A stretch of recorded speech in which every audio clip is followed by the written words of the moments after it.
Hey guys, welcome to the next episode of pure talk. तो यहाँ पे हम बात करेंगे फर्मीज पैराडॉक्स की। एंड मैंने सोचा है कि इसमें काफ़ी सारी लाइन ऑफ पैराडॉक्सेस, कई सारे पैराडॉक्स बहुत तरह के होते हैं, grandfather paradox, hotel paradox, Fermi's paradox. तो इसमें हम कई सारे पैराडॉक्सेस की बात करेंगे एंड मैं डिफरेंट एपिसोड्स भी डालूंगा इस चीज़ के। पहले आज हम बात करते हैं फर्मीज पैराडॉक्स की। And what is Fermi's paradox?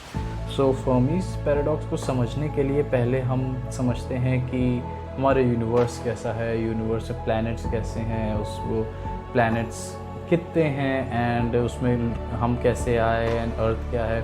शुरू से शुरू करते हैं, चलिए। यूनिवर्स एज वी नो बहुत है, इनफाइनाइट है, हम उसको नहीं गिन सकते।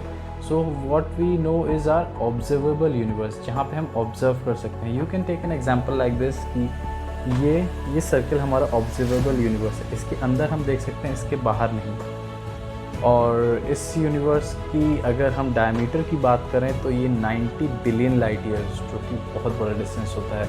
90 बिलियन लाइट ईयर्स की इसकी डायमीटर है। इस डायमीटर, इतने से डायमीटर के अंदर कई सारी गैलेक्सीज़ हैं। यू कैन से लाइक 10 बिलियन गैलेक्सीज़ हैं और हर गैलेक्सीज़ के अंदर 1000 to 100 to 1000 बिलियन स्टार्स हैं।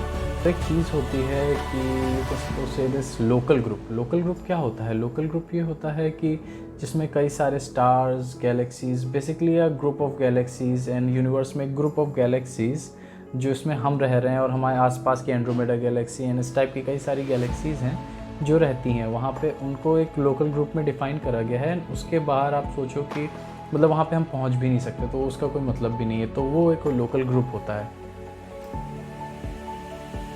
अब उन तक पहुंचने में ही हमें इतने साल लग जाएंगे कि लोकल ग्रुप के बाहर हम गैलेक्सीज तक जा सकते हैं, ऑब्वियसली जा सकते हैं, बट उनमें बिलियंस ऑफ ईयर्स लग जाएंगे। ना हमारे पास उतना रिसोर्स है, ना हमारे पास उतनी टेक्नोलॉजी है। हम उसको लेट करके चलते हैं कि हम वहाँ तक कभी पहुँच ही नहीं सकते हैं। और अब हम आते हैं अपनी मिल्की वे गैलेक्सी पे। और हमारी मिल्की वे गैलेक्सी में ही इतने सारे स्टार्स हैं कि हम उनको गिनने बैठें तो ऑब्वियसली हम गिन नहीं सकते उनको। But basically you can say there are 400 billion stars in our Milky Way galaxy. And उसको बहुत ही एक छोटा सा एग्जांपल दूं तो we can say that there are about 10,000 stars per grain of sand in the earth. मतलब हर एक धूल के कण के लिए 10,000 स्टार्स हैं हमारी मिल्की वे गैलेक्सी में। और हमारे सन जैसे ही 20 बिलियन स्टार्स हमारी गैलेक्सी में हैं।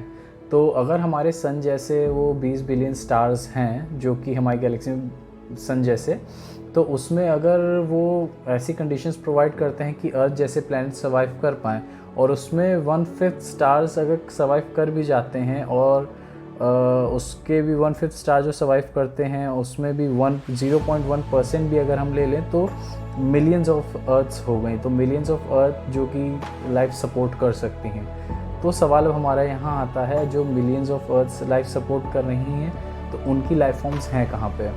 तो यही हमारा फर्मीज पैराडॉक्स कहता है कि अगर एलियंस हैं तो वो है कहाँ? अगर हैं तो हमसे मिले क्यों नहीं? हम या उन्होंने क्यों कांटेक्ट नहीं करा? अगर हम इतनी कोशिश करते हैं तो हम उन तक पहुंच क्यों नहीं पाते हैं? ये हमारा फर्मीज पैराडॉक्स है। आइए चलिए इस पर बातचीत आगे करते हैं कि क्या सीन है इसका। दरअसल फर्मीज पैराडॉक्स का कोई एक डेफिनेट आंसर नहीं है।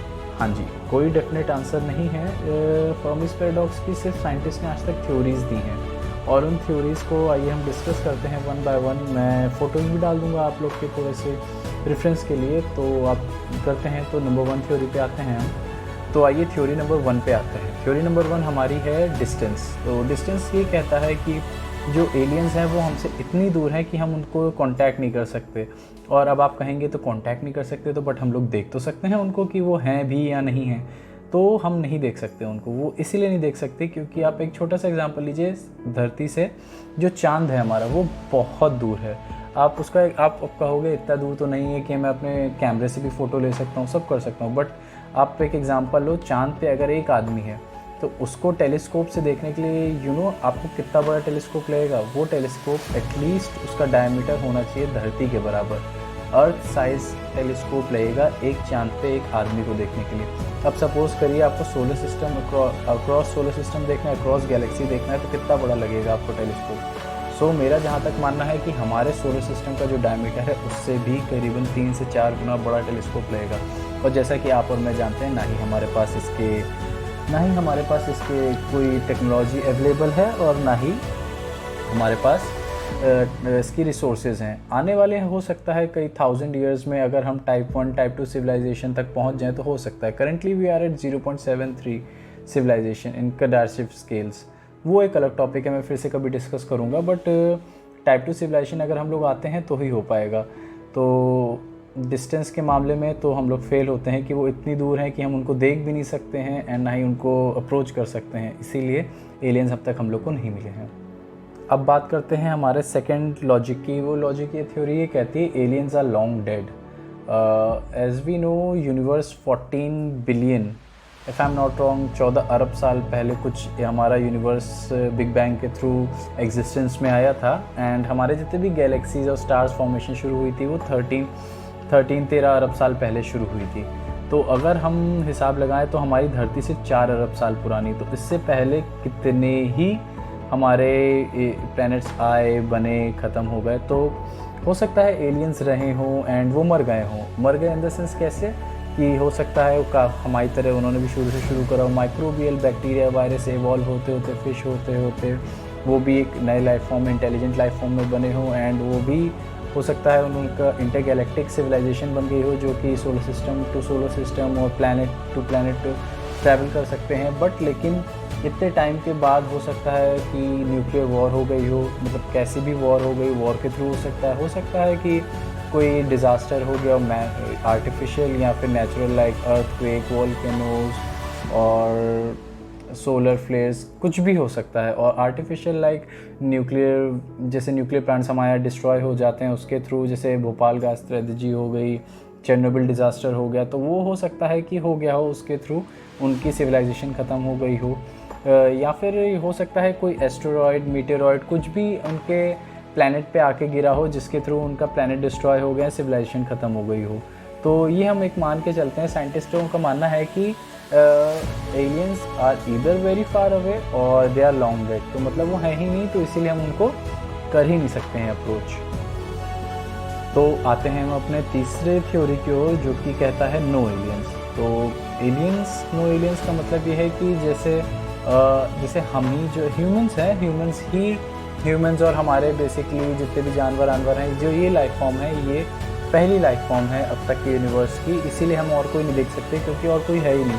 और अगर है भी तो वो माइक्रोबियल लाइफ फॉर्म है, जैसे कि सिंगुलर सेल लाइफ फॉर्म, जैसे बैक्टीरिया, वायरस हो गए।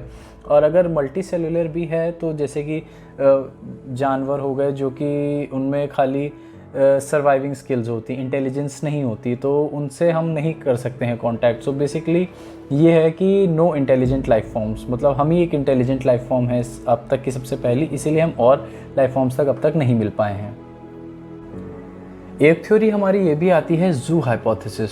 ज़ू हाइपोथेसिस कहती है कि अगर कोई इंटेलिजेंट लाइफ फॉर्म है तो हम लोग तो उसको एक intelligent life form less intelligent life form को सिर्फ ऑब्जर्व करती है, उनमें इंटरफेयर नहीं करती। जैसे कि आप मान लीजिए आप चींटियों को देखते हैं, आप चींटियों के काम में, आप चींटियाँ क्या कर रही हैं, आप उसमें इंटरफेयर नहीं करेंगे, बट आप दूर से देखेंगे बिकॉज आप में समझ है, you are intelligent life form compare to the ends.